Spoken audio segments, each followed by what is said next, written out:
without further ado, let me go ahead and show off my new software here. Bam! Episode 3 of Loki focuses on... wrong way. So, focuses on these two. We have Loki and the Variant. And they go on a little adventure. I went into the last episode assuming this one's going to be very exposition heavy. And it is. But it's also very explosion heavy. Which kind of turns out funny, because when I typed in exposition, I misspelled it, and it auto-corrected to explosion. And yeah, it was exposition heavy and explosion heavy. So actually a surprisingly nice twist. I like that. But yeah, it's mainly about learning about the Variant, who is in this... it appears to be... the Variant's full name is Loki... what was the name? Loki... Laufey daughter, which is how that goes. That's her name in the MCU, but she doesn't go by Loki, she goes by Sylvie. And Sylvie is actually the name of not Loki, but the Enchantress in the MCU. Sylvie Lushton, according to the regular Marvel Comics universe, and Lushton is probably not a name they wanted to go with, but I think it's obvious in the MCU. Loki's variant is actually the Enchantress. So, and that explains largely why the powers are different. If you look in the abilities section down at the bottom there, one of her abilities is mind control, which we very much have seen demonstrated. So yes, Loki has introduced the MCU's version of the Enchantress. And it's largely them going on this little road trip on this planet that's about ready to get destroyed and discussing things with each other. Mainly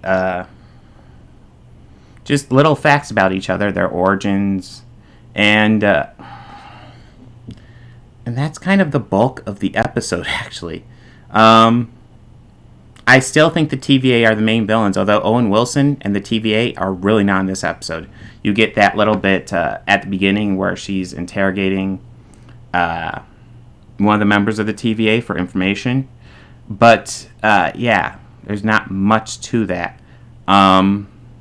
She does kill members of the TVA here.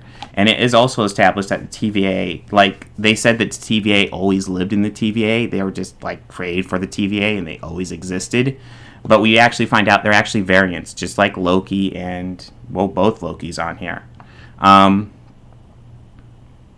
So yeah, will that pay off in some sort of story form later? Probably, but I don't know exactly how. Like I said, I think they're the villains. I think Mobius is probably alright. I think there are members there alright. But I think that one judge, Renslayer, I think she's probably very much a villain here. We'll have to see. Maybe they'll twist it. Maybe she'll be a good guy and Mobius is the main mastermind. I don't think they're going that angle, though.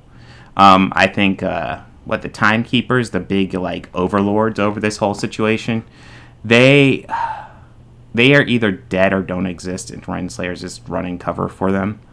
I think the idea of a sacred timeline doesn't really exist. So what their main game plan is, I actually don't know. And we obviously that they will reveal that as the series goes on.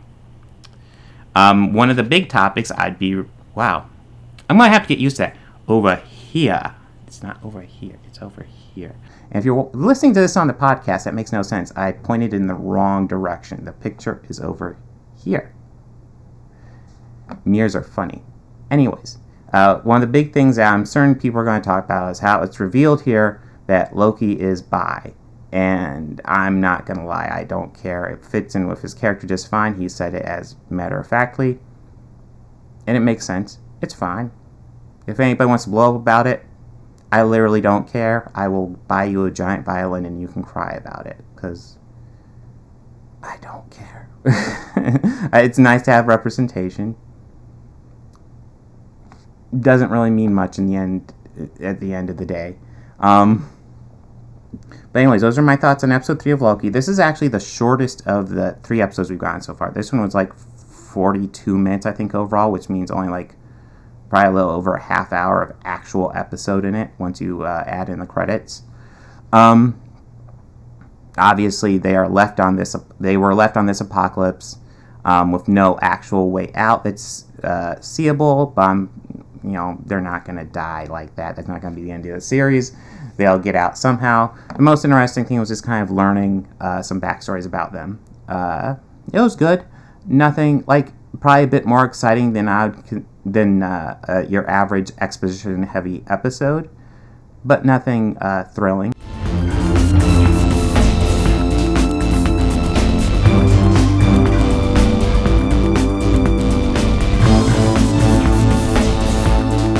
I want to go ahead and add some audio credits at the end here. The theme music you're hearing at the beginning and end of this podcast was written and performed by George Johnson, a very good friend of mine. And my current Patreons are Fel Martins, David Lara, and Lindsay Pankhurst. If you'd like to become a patron, go ahead and follow the link down below. Anything you can provide would be incredibly helpful to this channel. We're barely limping by right now. I'd love to make this my full-time job. I'm miles away from that right now. So any help you could provide, just $1 a month would be amazing. You know you want to. All your friends are doing it.